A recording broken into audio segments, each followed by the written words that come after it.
I guess last night, whenever I did this at like 10 o'clock. Hello, hello, hello. I am so excited to be here. It is the new year, 2024. I am here with Mindy and Duff. We are going to be talking everything about a peaceful life, the secrets. The secret. Oh my gosh, Mindy, we have secrets. This is going to be so much fun. I am super, super excited about this. Mindy is fantastic. She runs a podcast herself, which I highly recommend you to check out. We will get into that a little bit more as we go. But this is her talk show. For those of you that don't know me, my name is Sabrina Victoria. If you have not already subscribed, hit that subscribe button. These podcasts are guaranteed to have you thinking differently about life and business. Let's jump right in. Get ready, because today's guest is about to change the way you view your world. This is her talk show, hosted by Sabrina Victoria. I feel like I need to elevate my computer a little bit. For those of you jumping on live, welcome. And for those of you that are jumping on the replay, make sure you hashtag replay wherever you're at so we can send you some love. We've had over 600 women on this stage. We are adding another one to the list today. Mindy Duff, as I said, she is the host of the podcast Up Level Your Life with Mindy, as well as a speaker, certified holistic health and nutrition coach, and published author. Her mission is to help individuals uncover their best selves through the power of self-care and self-love. Mindy loves spending time with her family, doing yoga, enjoying the outdoors, and writing music. Oh my. Tell me about that. The music? Yeah. Yeah. So my background is actually what I went to college for was to be a music teacher. Actually, music teacher, music therapy. I double majored, long story. So I don't necessarily do all of those things anymore. I do some of it, but I love music. I've loved it all my life. And so a few years ago, a friend and I were like, let's write some songs. Actually started with, we sang a song for a wedding and we felt like it was like a really popular song. We're like, this is very poorly written. Like, we could do this. Like, if this is popular, we could do it. So yeah, we get together whenever we have time and we crank out some tunes. Oh my gosh, that's so cool. Like, does somebody sing and like play the guitar? Or yeah, we both sing. And then I play piano predominantly. So yeah. So fun. I love that creative outlet. Yes. I think it's important to do that every once in a while, you know. Yeah. Get out and crank it out. That's cool. I tried to do the guitar for a while. Yeah, I do guitar like for myself and not for which not is fine. For weddings? Yeah, not for weddings. No, you would not probably want me to play guitar at your wedding, but that's okay. I'm okay with that. It's fun for me to play it, and I don't feel the need to get like super proficient and professional at it. So I just do it for fun. That's so cool. I love that. Well, you are bringing the topic of the secret to living a peaceful life. First of all, I'm assuming that there was a point in your life where it was not so peaceful. Oh yeah. There's been lots of times in my life where it was not peaceful at all. Let's jump into that first. Like, how did you end up here with the importance of living a peaceful life? What were some of the hurdles, some of the challenges you went through? Yeah, and I will just say that, you know, if you know me well, or if you get to know me well, you know, I'm not like some Zen master that's just living life always in this blissful state and nothing can ever ruffle my feathers. And that, I don't think that's a realistic expectation for anybody. I think that's fine, but holy cats, have I come a long way in a short amount of time. And I also, you know, some people have really big upheavals in their lives and all this, you know, giant drama or trauma and things that they have to overcome. And I would say that I don't have that either. I resonate really well with the everyday gal who's just going through life. But that doesn't mean just because your external world looks pretty calm and balanced and average, that doesn't mean that your internal world is.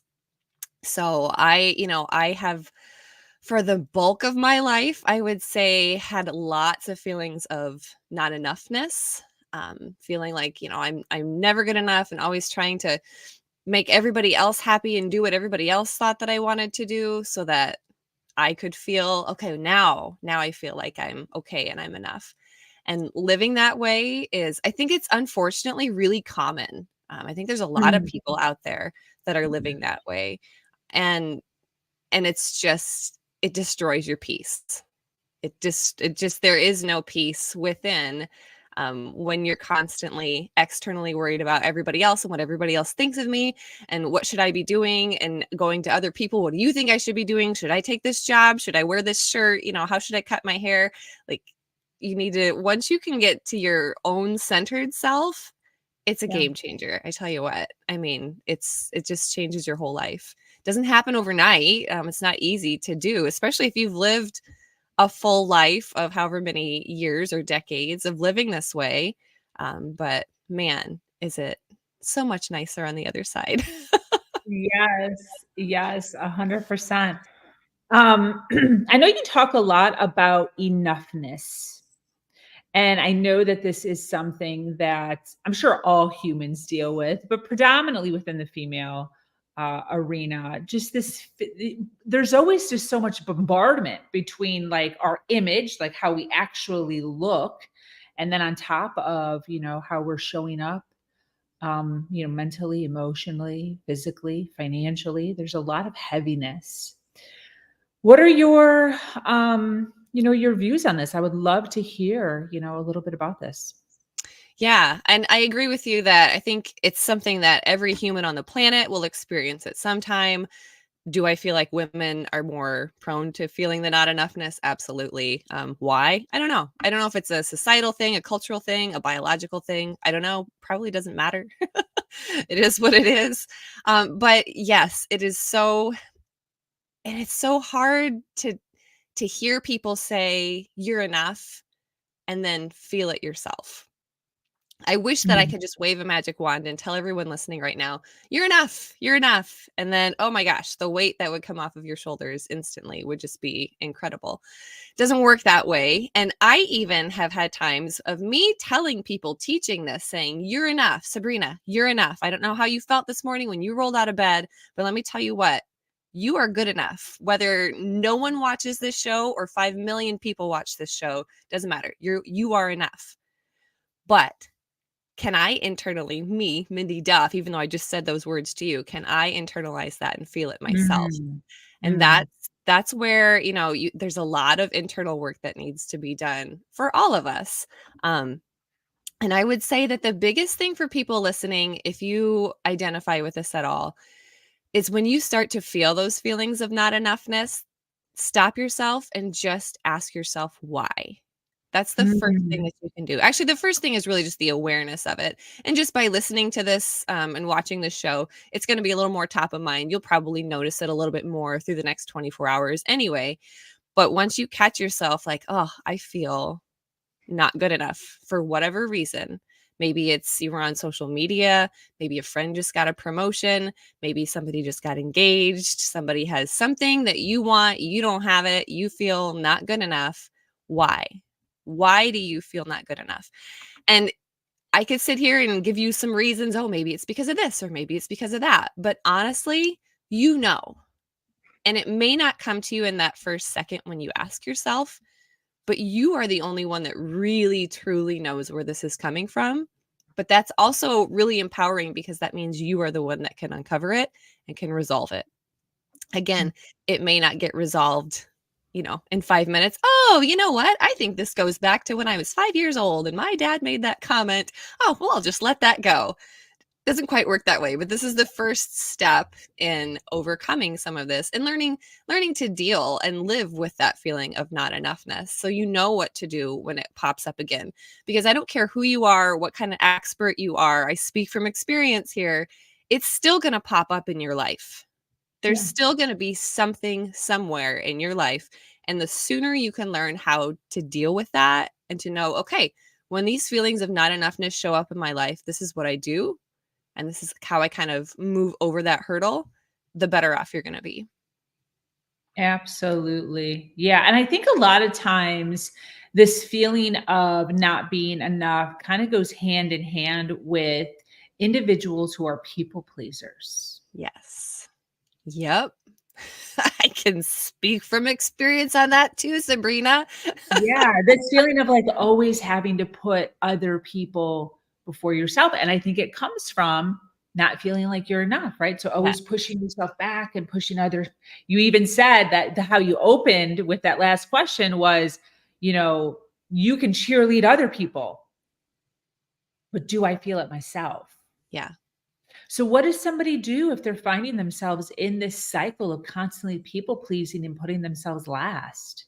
Yeah, and that's another one. It's tough. It's not going to happen overnight, and that's okay. And I think that for some of us that have more perfectionist tendencies, it's going to be frustrating, and you just got to get over it. You have to deal with the frustration that's going to come with this. Isn't going to be solved in 5 minutes or just by watching this one show. But the first step is awareness. Can you even catch yourself doing it?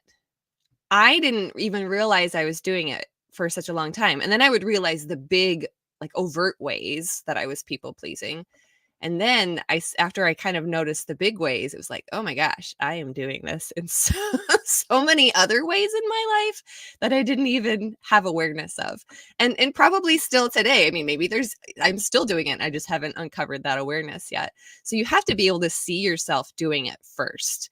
And I think catch yourself doing it and give yourself grace. And you don't have to change anything right now, but you have to see it first Yeah. because you can't change anything if you don't know what's going on, right? And then I think, oh boy, I mean, people pleasing is so hard for people that have been doing it for a long, long time. Again, asking yourself why, and then getting okay with setting boundaries, which is really hard for people that have been people pleasers, again, for probably decades for some of us. We probably maybe grew up this way. Maybe it was a learned behavior at home. Maybe it was as a result of things at home. It doesn't matter how you got here necessarily, but you're here now. So can you set some boundaries and put some things into place to where, it feels so yucky, but you have to ask yourself, okay, am I putting this boundary here because I want to be a jerk? Am I trying to like stick it to him? The answer is probably going to be no. I'm doing this because this is what needs to happen. Okay. You're not responsible for other people's emotions. You're not responsible for how those people react to those boundaries, but you are the only one that's in charge of protecting your own peace. Nobody else is going to do that for you. So when you put those boundaries into place and people react poorly to it, well, if you put the boundaries in place from a place of love, then that's all you can do. It's out of your hands. You're not here to micromanage everybody else's emotions. And that's actually what people pleasing is. I'm going to call this person I haven't talked to for a while because I don't want them to be mad at me and I want to stay on their good side. You're micromanaging their emotions. You're trying to influence how they're going to feel. And that's not your business. Okay. Your business is to take care of your own self and your own peace. And it's hard. I know, but it's necessary. Absolutely. Do you have any words of wisdom or advice for the individuals who are getting boundaries placed on them? Yeah. Oh, good. That's not talked about enough, I don't think. I think we do hear, especially the last, I don't know, year or so, about putting boundaries out there, but that's really interesting. So when someone puts up a boundary and you're not used to that, and now suddenly there's a boundary there, that's going to feel icky. Mhm. Probably, depending on what it is and your relationship with the person and what you're used to. And that's normal, I think. Again, you need to ask yourself, why does this feel icky? Because congratulations, you've just been triggered. Every time we're triggered, it feels yucky and gross and bad and we hate it, but it's such an important time to learn a little bit more about yourself. I mean, Mhm. if you really want to get the most out of the trigger, you can blast somebody on social media and say, I can't believe this person did that and they're horrible and whatever. Or you can go, wow, why am I reacting so strongly to this? What does this say about me? And then, it's hard to sometimes we realize that, gosh, if they put that boundary up, was I doing something that kind of negatively impacted that person? that made them put that boundary up, and then that feels kind of icky. I think most of us go about life. I'm an optimistic person. I think most of us have good intentions most of the time. Mhm. And so the thought of, oh, I've done something that offended someone so much that they had to set this boundary now is like, oh, and we feel like a bad person now. I'm not enough again. Okay, well, let's go back and see where that comes from. So anytime we're triggered, I mean, that it's always comes back to you. It's not ever about the other person. It's always just about you and where it comes from. So I know I work with people. I do this myself. I hate it. I hate that it's this simple, but really you just need to ask why. Why? Where is this coming from? Mm. I think working with counselors and coaches and therapists is really key. But I think you don't necessarily need that, especially, I mean, if you can't afford it, if you don't have huge issues to work through, you can do it yourself just by asking why. Get curious, get a notebook, sit down, journal, see what comes up. Mm. I love that. And that's on both sides. Yep. Yeah, that's on both sides as far as if you're taken aback by the boundary or if you're Yeah. giving the boundary. Absolutely. Yes. Yeah. And I think a lot of times the dynamic of that is, well, it is, I don't think it is, it's a codependent relationship. If you're constantly breaking someone's boundaries, and then when somebody sets a boundary, that's like you're used to kind of stepping all over somebody hmm in one way or another. Yeah. Not And not sometimes, necessarily intentionally. yeah, I was going to say, sometimes we don't realize that we're doing it because we're all different people. And Sabrina, what bothers you isn't necessarily what bothers me, and vice Oh, versa. yeah. So when we're good friends, we're next door neighbors, and I come barging into your house just to say, hey, what's going on? And you're like, whoa, who is this lady? Like, I don't do that. We ring doorbells around here, right? Yeah. For me, maybe that's like, oh, why is she making me ring the doorbell? Is she mad? Like, what happened here? When no, it's just that's how I am. I protect my space, and I want you to ring the doorbell, right? Yeah. Different people get bothered by different things, and that's just how it is. Yeah. This reminds me of, do you know the comedian, Sebastian Maniscalco or something? I don't think so. Manzella? He's like a really popular comedian right now. Anyways, he has this skit that he does.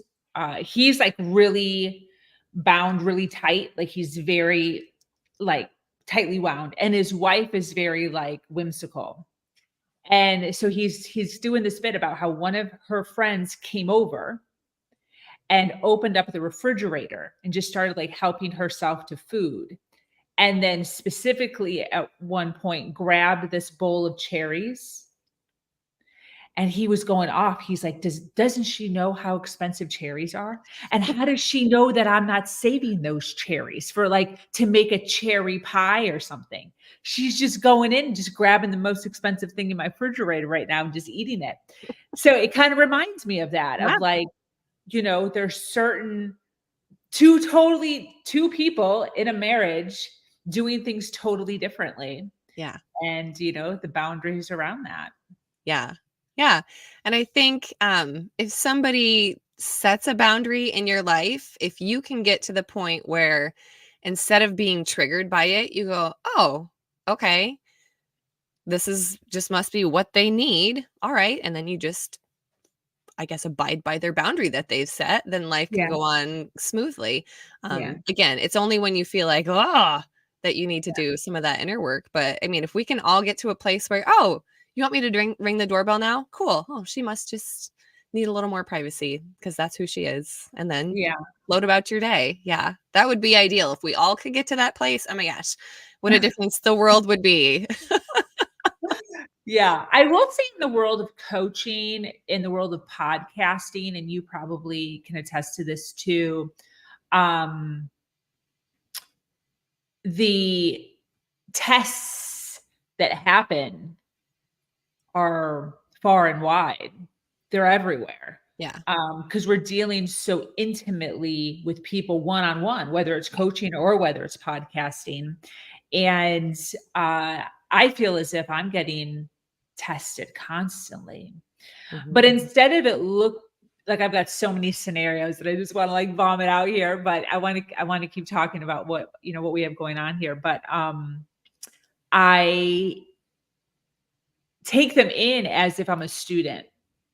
So instead of it being like, like I'm getting hit, I'm very much in the mindset of what did this just teach me and how could I do it better? Yeah. Which is nice. Yeah. Yeah. It's a good place to be. It is. The more we can do that, just the more smoothly your life's going to go. I'm sure you've noticed this before, like different life lessons that pop up in your life reoccurring when we don't deal with it ideally. It's going to pop back up in another way, shape, or form anyway. So you're better off to go, okay, what is the best way for me to deal with this situation right now? And you know what? Like, no pressure. Like, we're not always going to. Sometimes you're just not in a place. Sometimes somebody cuts you off in traffic, and instead of sending them love and light, you think they're a jerk and you flip them off. Like, sometimes that's the best you can do in that moment, and it is what it is. But guess what? A couple miles down the road, somebody else is probably going to cut you off and give you another chance to Yeah, overcome that, right? So things they tend to pop up again and again. 100%. I know that you talk a lot about intuition. Mm-hmm. How is intuition intertwined with, setting of boundaries and, really starting to step into taking care of yourself? Yeah. So this is going to sound like super self-centered, and it's not, and it is all at the same time. Maybe it is self-centered. I think that no matter what you are working on, whether it's like enough,ness or trying to find that peaceful life or living more authentically, like it's you. It all has to come down to you. And when we're people pleasing and worrying about external things, that's the focus is off of you. And then your life is all in an upheaval and it's all chaotic and maybe not externally so much, but internally you just feel like a hot mess. It's because you need to put the focus on you. You're the only one in charge of you. Nobody else is in charge of you. And if you want things externally to be peaceful and smooth, they need to be internally peaceful and smooth. So I think that the more in tune with your intuition that you can be, the better your entire life's going to be. Because I mean, I like to say, wherever you go, there you are. So if you leave a job because your boss is a jerk or whatever, and you go to a new job, guess what's going to happen? Your new boss is going to be a jerk, right? Like you're going to attract all those same issues to you. So the more you can tune into yourself and you can listen to that inner voice really does know what's best for you. That's where you're going to start to see things kind of even out and smooth out in your life. So the more you can listen to that inner voice, the better. It's not loud. It's a whisper. It's like listening to, your 95-year-old grandma try and tell you something at a rock concert. Like it's going to be hard to hear. Okay. So you got to get to a place. You're going to have to take grandma out where it's quiet and peaceful. And you can say, okay, now tell me, what is it? But that's just what it is. Yeah. I love that analogy. Yeah, That's a it's good true one. though. I mean, and for those of it, and we've all have heard our intuition before. Some people don't like the word intuition because it sounds too, woo woo spiritual, whatever. But it's your gut instinct. Your gut. It's, go with your gut. What's your gut telling you? People say that all the time. And yeah, it's because it's a thing. It's real. Yeah. I think it's funny how there are different words that hit us there, and it's the same thing. Yes. Yep. Like I'll tell people my story and they always have a thought process. It's the same, but just different wording. Some spiritual God, some spiritual woo, some Yep. like science. Yeah. Yeah. It's all the And same though. yeah, it is. There's so many, and we don't have to get into it now, but there's so many different, I really like sciencey stuff, but I also really like spiritual stuff. And I love like being the one that can like meet them in the middle and go, oh, hey, this new sciencey thing that you guys just came up with and proved with your little tests and whatnot. Guess what? Spiritual people have been doing that for centuries or whatever it is. So, I mean, yeah, it's just whatever resonates with you. Yeah. I would love for you to give us some tips. I feel like the overall vibration of this podcast is authenticity. Yeah. And really how to, step forward into being more mindful of who you are as a person versus, trying to mediate other people's emotions all over the place. Because that's in everything. That's in I'm not enough. That's you Mhm. comparing. People pleasing. It's mediating other people's opinions, not paying attention to your intuition or your gut. So how does somebody, I know you teach on authenticity. What's a tip? What's something that you can give us to walk away with as far as someone who wants to start looking in that realm? Yeah. So I would say tip number one is you have to know who you are. I mean, you do. And that sounds like, well, duh, like I do know who I am. I've been me all my life. But here's something that I like to suggest to people. A coach once told me to make a list of 111 things that brought me joy. And it's like, all right, no problem. And I sat down and I got stuck at number 12. And I was like, what? Like I thought, well, this will be, I mean, it's just, but things about you, things that you like, what makes you happy? Sit down and make a list. And I couldn't do it. I mean, I did a few like obvious ones. And then it was like, I don't even know. I don't even know what I like anymore because I'd been so disconnected from my sense of self. I was so worried about other people and people pleasing and taking care of everybody else's stuff that I forgot what I even liked to do. I didn't Mm. at all, which was a huge eye opener for me personally. So I like to suggest that to people. Make a list, and if you get stuck at number 12, no judgment, obviously, for me, but keep it like a running list. So, keep it going for a while because as you go throughout your day, oh, yeah, I forgot about this or that. They can be really big things. Like I think that a trip to Bali with all expenses paid would bring me so much joy. So universe, if you want to throw that in my lap, I'm here for it.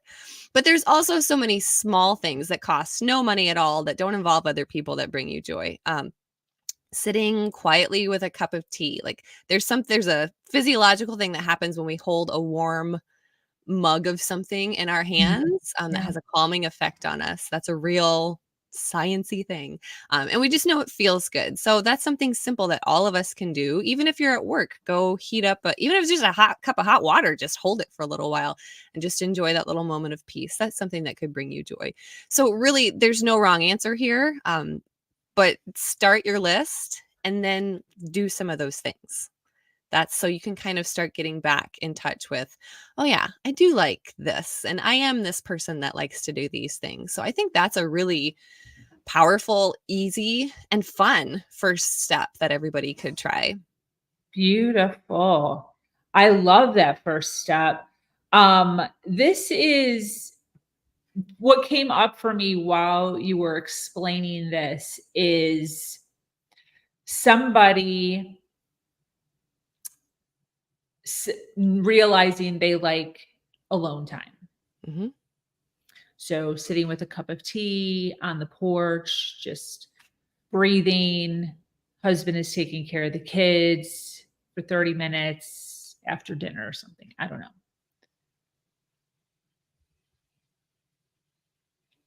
Ideally. Yeah. And it doesn't quite work out that way. Hmm. So for those that are just stepping into this and they're trying to be intentional about, okay, Mindy, I will write my list. Sitting down with a cup of tea for 30 minutes a day to wind down is something that's very important to me. It's not mother effing working out though. Hmm. Like the kids are screaming, they're coming out. My husband isn't really taking this seriously. That's a real scenario. Yeah, absolutely. What's some feedback? What's a solution? What's a little bit of extra that you can give to that person? Because it could be anything. It might not be that might be a Mhm. nap. It Yep. might be going to go get her nails done without a phone call of emergency, Hmm. you know? Yep. Boy, so many different things come to mind. So an obvious one that comes to mind, like in that particular scenario, you could say, all right, well, is there a better time of day for you to be doing this? You can look at the physical, like, all right, can we rework this and see something like that? So that's an obvious move.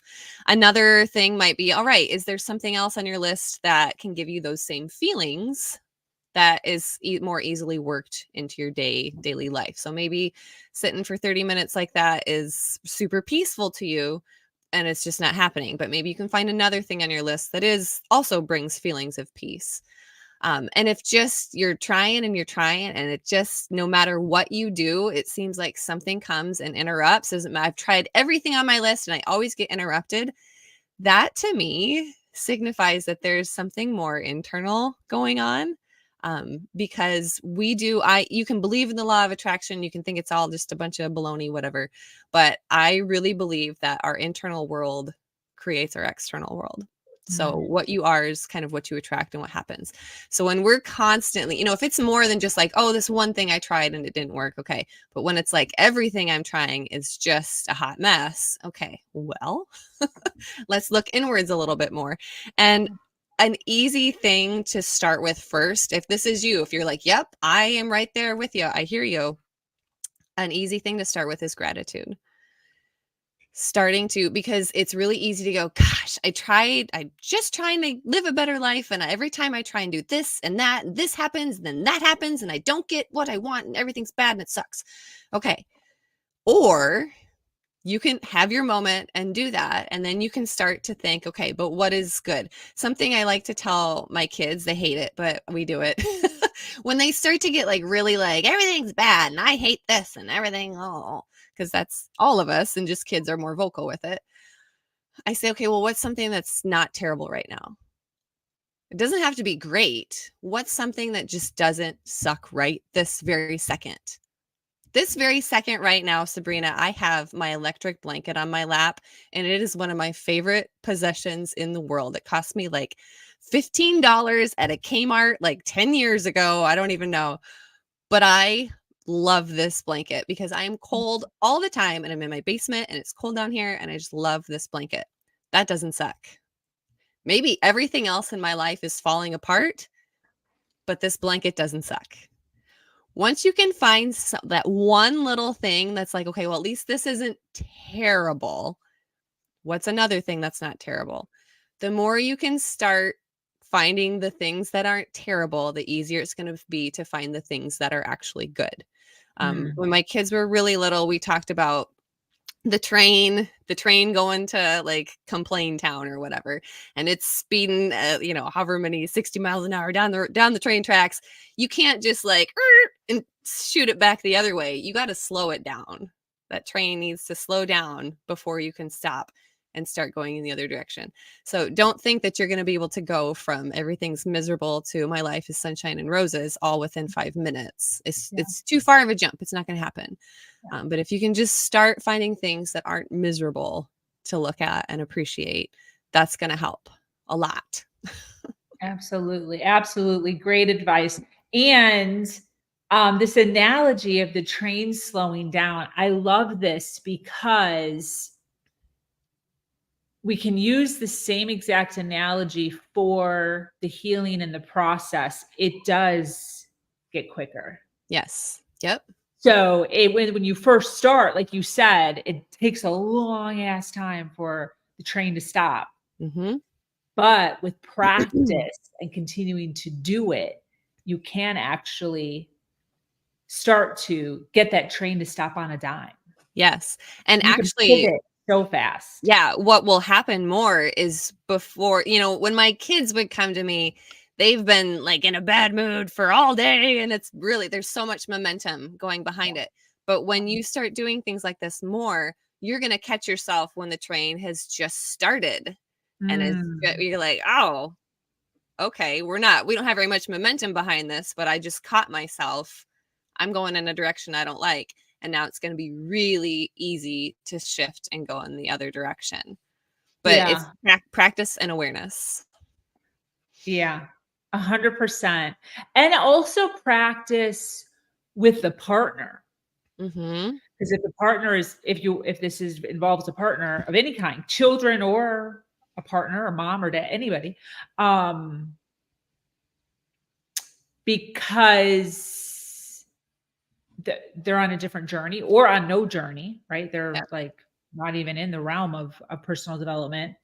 And you pivoting, or a person pivoting in any capacity differently than what they normally expect from you is going to cause some Yeah. confusion. Yeah. Or friction or something not ideal. Yeah. Yeah. Yeah. Yeah. I'm Anytime. thinking of my fiance right now. And, I was on my healing journey for years and years and years before I met him. And he had no, like, he had listened to Tony Robbins tapes a few times when he was like 13, but that Mhm. was it, right? Didn't really have anything going on. And the confusion in like the the arguing and how quickly I could pivot out of bickering, like Mhm. literally be like so hot, and then just be done with the conversation and then just be fine, Mhm. was like so baffling to him. Like so much so that he would almost try to reignite the argument. Uh-huh. Because he's just like, what is going on? Like, you are not done. This is not normal. Like, this is not how my exes used to do it, Right. you know? So you have to be careful of that because they can actually reel you back in. Yes.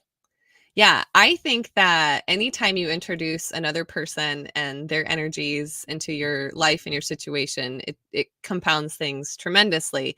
And that's okay. That's just part of it. It's kind of like different levels on a video game. So, like, level one is mastering just yourself. Like, I can learn to be a pretty balanced, well centered person sitting in my office alone by myself with peaceful music playing and like no interruptions, right? But now have my kids come home from school and bring in all their energies and problems and things that they want to do and don't want to do and what I want them to do and what they, I don't want them to do. And now that's different. Okay. So that's like a level two. You've got to deal with these people and your interactions with them. So, and then maybe it's a harder relationship because there's somebody had, maybe it's a boss and they have more like power over you, so to speak. So that's a different level, right? So it's not that, oh man, I thought I was doing so good and now I, snapped at my kids or whatever. No, it's just, it's different. It's a different level and you have to learn how to adjust with that. But the first step has to be yourself. You cannot be a balanced, centered, wonderful employee or spouse or parent if you're not first able to do it in your quiet office with, all the things, right? In an ideal situation. So it's just different levels. That's life. Yeah, absolutely. Absolutely. Well, this has been great. So many awesome little nuggets and analogies that I so appreciate. I took a ton of notes. I hope those of you listening live and on the replay also took some notes, if not some mental notes. Before we kind of start to wrap up here, though, Mindy, I would love for you to tell us exactly what you do. Obviously, we're getting a good idea, but exactly what do you do? And who should be reaching out to you? Who do you help? Yeah. People that want to live a better life. That's a pretty generic way to say it. But yeah, I work predominantly with women. That just tends to be who generally is drawn to this sort of thing. But I'm finding more and more men, which is great too. I think we all need a little a little boost here. Yeah, I have my podcast. I do speaking, so I'm available for any kind of speaking event, retreats, corporations, all that. And then I do some coaching, some group coaching or one-on-one coaching for people that are just ready to level up in their life. People that are like, okay, I am not living my best life and I want to be living my best life. Some people, you'll have some coaches that really niche down and say, I'm going to help you with your romance. I'm going to help you with your career. And I think that's great, but it all comes down to you. So anytime I've ever had a coach that was a relationship coach, we've ended up talking about my career. Every time I've had a career coach, somewhere in there, we talk about relationships because, again, everywhere you go, there you are. So your own self, your own energy is what's affecting your whole life. So I work with the people that are ready to start taking accountability and responsibility and control back over their lives to help go in the direction that they want to go. Yeah. That's so funny. That's actually how I was able to niche down is because I was in the world of relationships. I was doing narcissistic abuse coaching for the victims, and literally every single one of them pivoted into entrepreneurship and work and career. Yeah. And because of me though, like I was like, you have to take your power back. How are we creating money? You have to take your power back. How are we creating money? And that's how I just really began to realize like, oh my gosh, I love speaking to women about entrepreneurship. Yeah. So that's how I was able to actually find my niche was because of what you're saying, Hmm. where it does, it all kind of leads to each other. Yes, So fun. absolutely. So true, so true.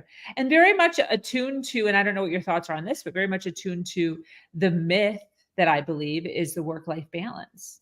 Hmm. It's like it is all intertwined. Yes. Yeah, it's It not is. two forces on each Yeah. side that are separate.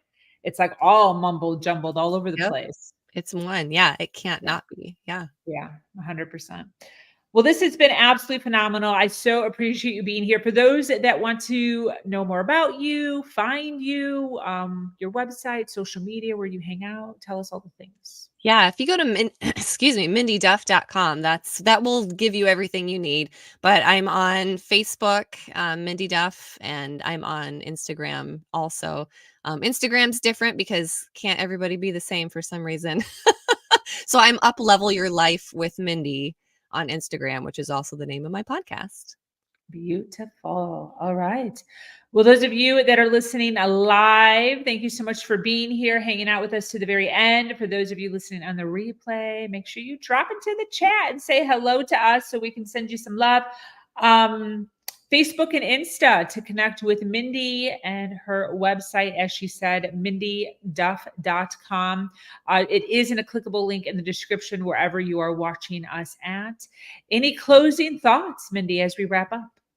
Oh, I just hope everybody that's listening just can take a few, I don't know, even just a few seconds here today and just kind of think about what resonated with you most and now do something about it. Like, what's your action step? Maybe your action step is just more awareness. Maybe you're going to sit down and journal, whatever it is for you.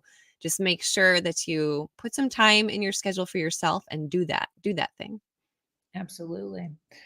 Well, thank you so much for sharing your wisdom, inspiring us. Once again, for those of you that jumped on a little bit late, this is Her Talk Show. I am Sabrina Victoria, the host here. I would love for you to join us. Our community is called Her Nation.